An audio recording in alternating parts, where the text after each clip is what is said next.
The wind was a wolf, howling through the gaps in the half-collapsed stable wall, tearing at the frozen earth.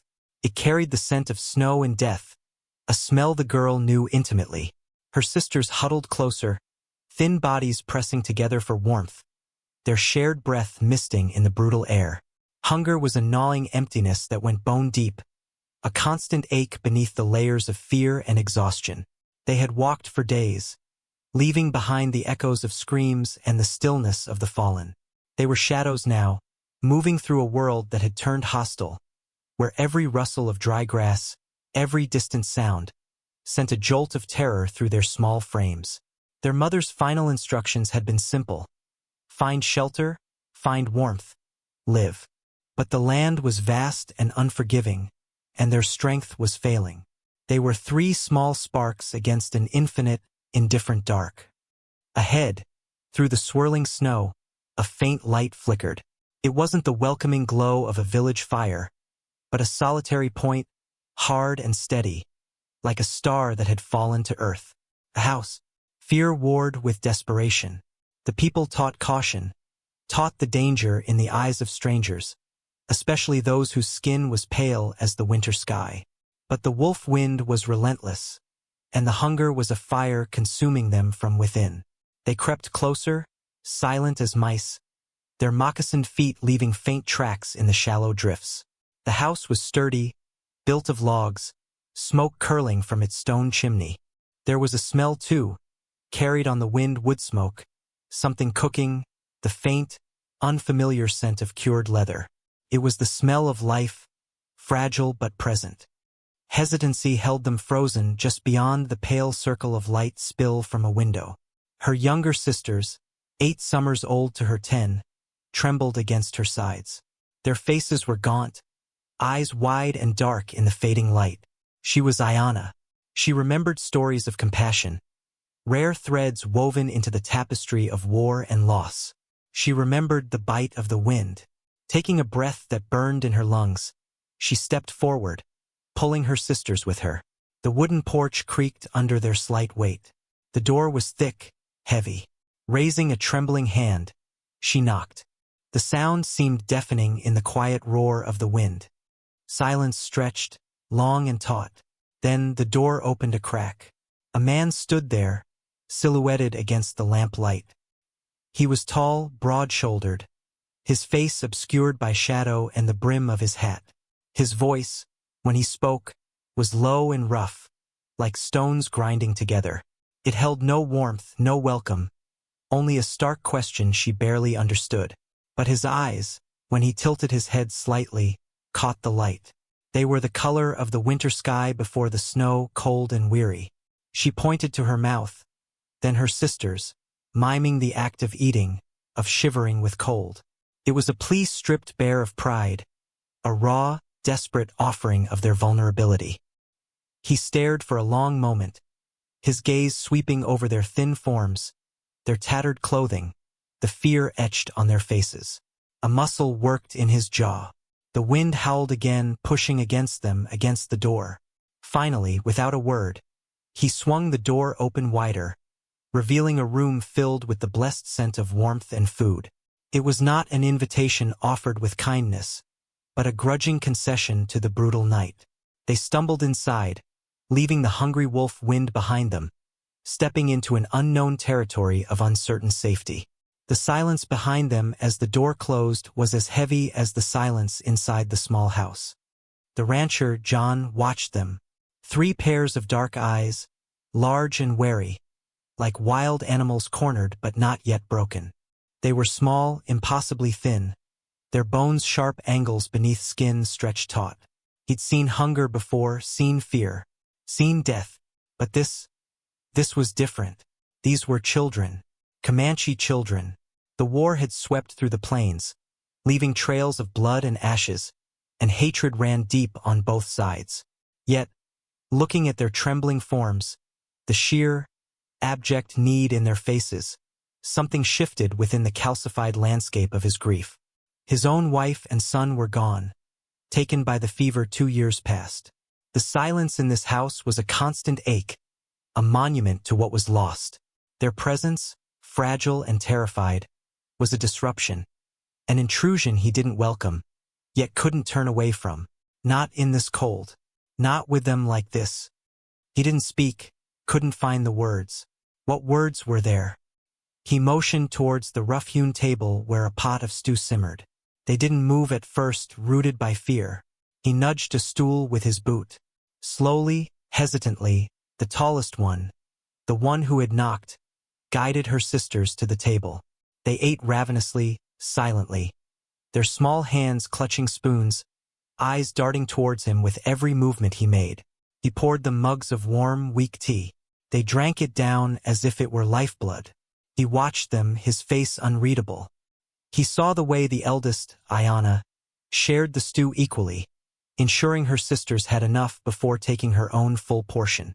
He saw the protective instinct in her gaze, fixed always on the younger two.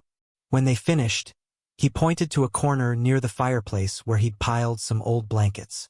They curled up together there, a single tangle of limbs and threadbare cloth, and were asleep almost instantly, exhaustion finally claiming them. He doused the lamp, leaving the room lit only by the dying embers of the fire. He sat in his chair, the silence of the house now layered, the deep well of his own solitude mixed with the faint, rhythmic breathing of the sleeping children. He didn't know what tomorrow would bring. He only knew he had let them in. And the wind outside still howled, but somehow, inside the walls, it sounded a little less lonely. The days that followed settled into a routine dictated by the demands of the ranch and the presence of the silent occupants. John spoke little. Commands were gestures, a pointed finger towards the woodpile, a nod towards the well. The girls, Ayana and her sisters, Morning Dove and Little Bear, moved like phantoms, quiet and observant.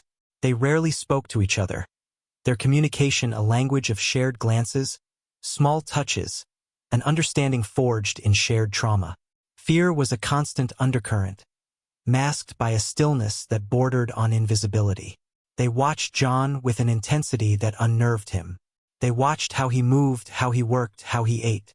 They learned the rhythm of his days, the times he left the house, the times he returned.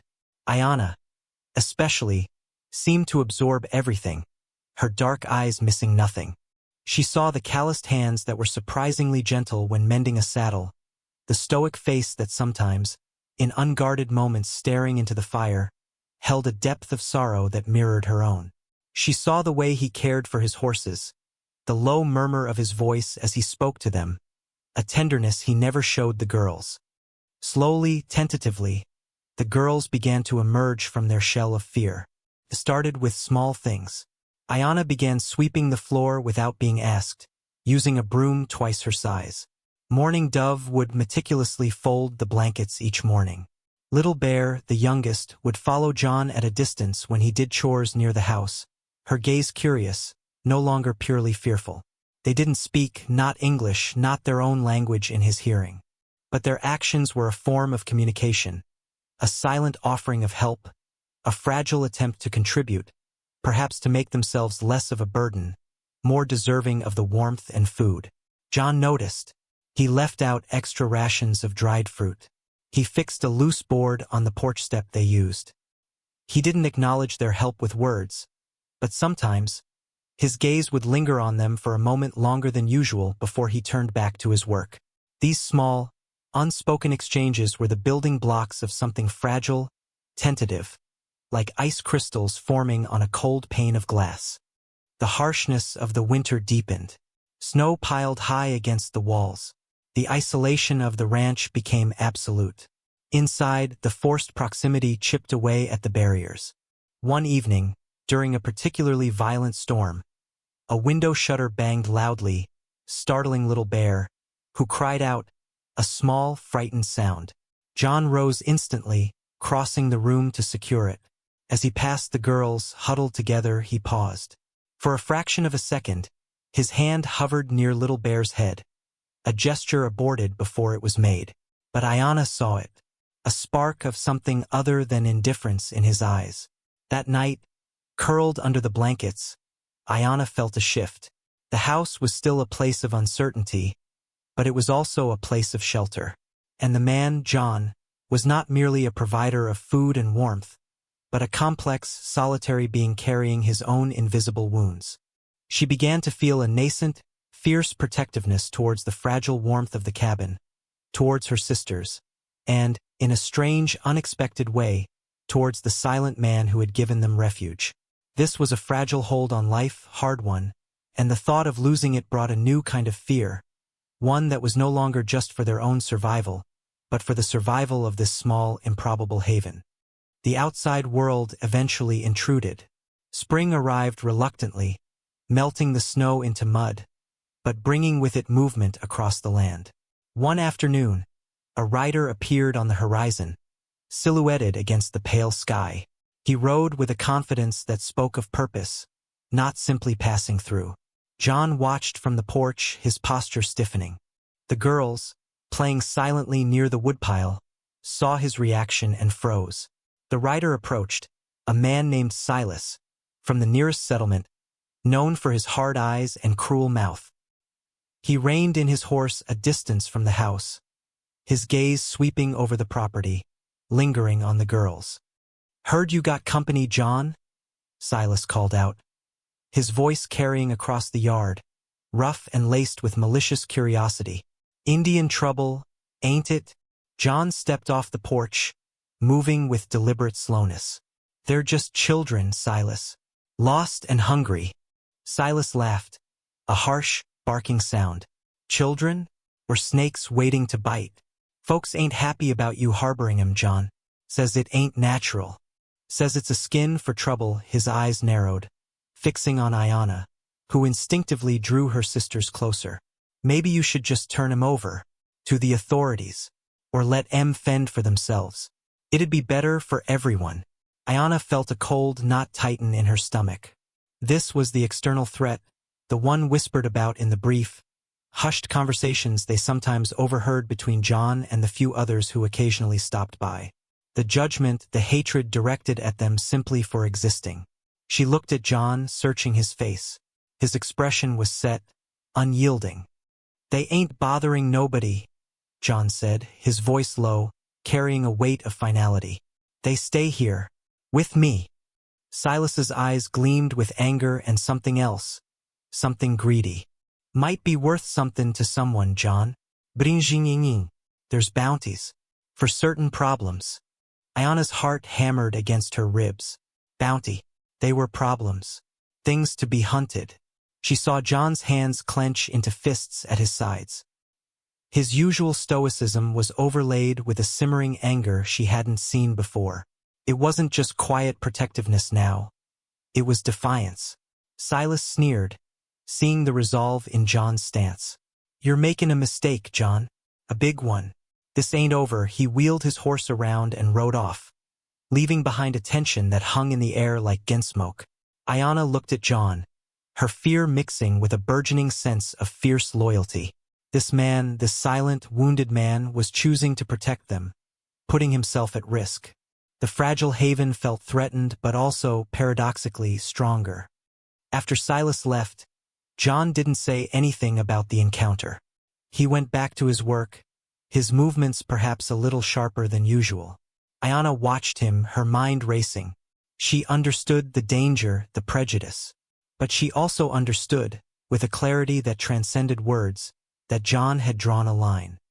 He had claimed them in his own silent way.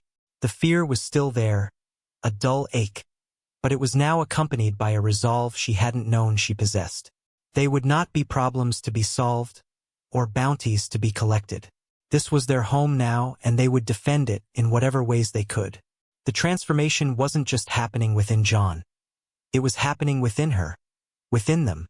From vulnerable, hunted children, they were becoming part of something worth fighting for. Days turned into weeks. The threat from Silas and others like him remained, a shadow on the periphery.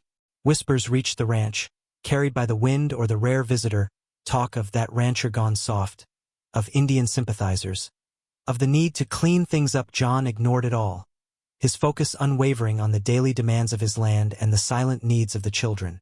The tentative trust that had begun to form deepened.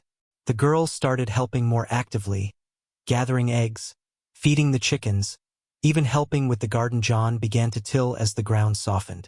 Ayana, the quickest to learn, began to pick up scattered words of English, listening intently to John, mimicking the sounds in her head.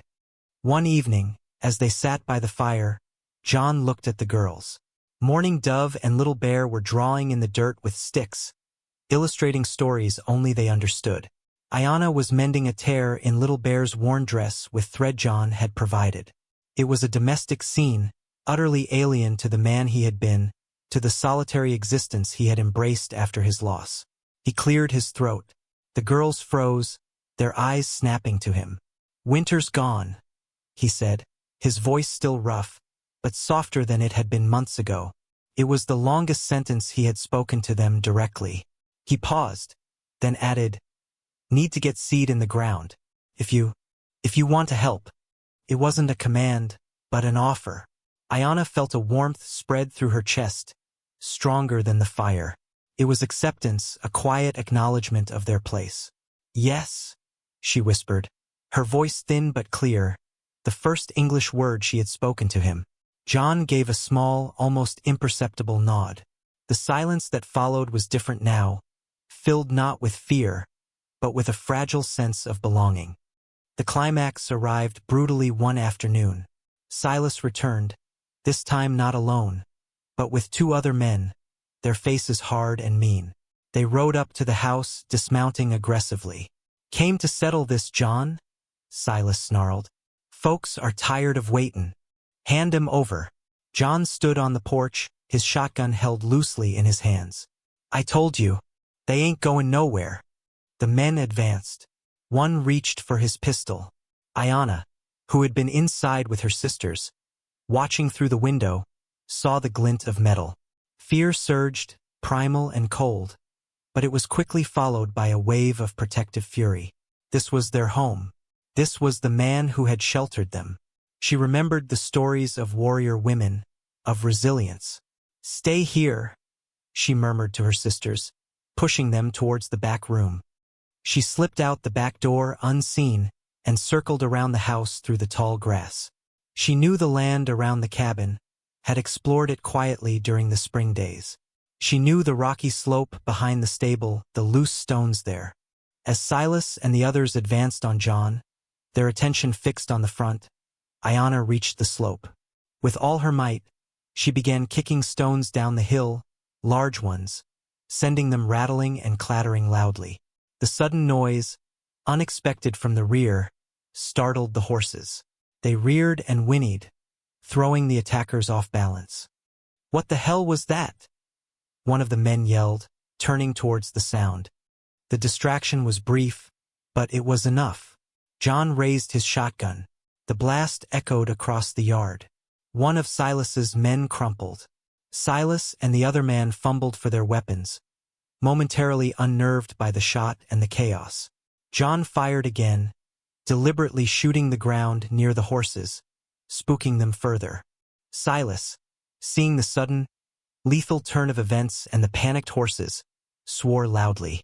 "It ain't worth it," he yelled to his remaining man. They scrambled back onto their mounts, Silas casting a final, hate-filled glare at the house, and galloped away, dragging the body of their fallen comrade behind them. Silence returned, heavy and ringing. John stood on the porch, shotgun still smoking. His eyes scanned the property, then settled on the back of the house. Ayana emerged, breathless, her small face pale but resolute.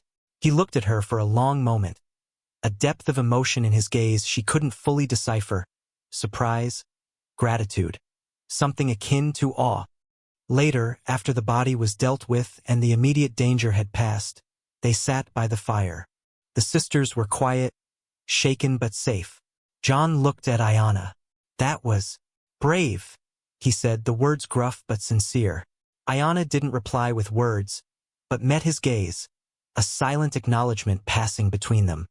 The confrontation had stripped away the last layers of pretense. They were no longer simply a rancher and the children he had taken in. They were a unit, bound by shared danger and a quiet, fierce loyalty. The rancher who had opened his home out of a grudging sense of obligation, who had been transformed by the sheer, resilient presence of the Comanche triplets, looked at them now not as a burden, but as family. Not in the way he had lost, but in a new, unexpected way, forged in hardship and silence. Ayana saw the change in him, the softening around the edges of his grief, the way his gaze rested on them now with a quiet sense of protectiveness that went deeper than mere duty. And she felt her own transformation complete.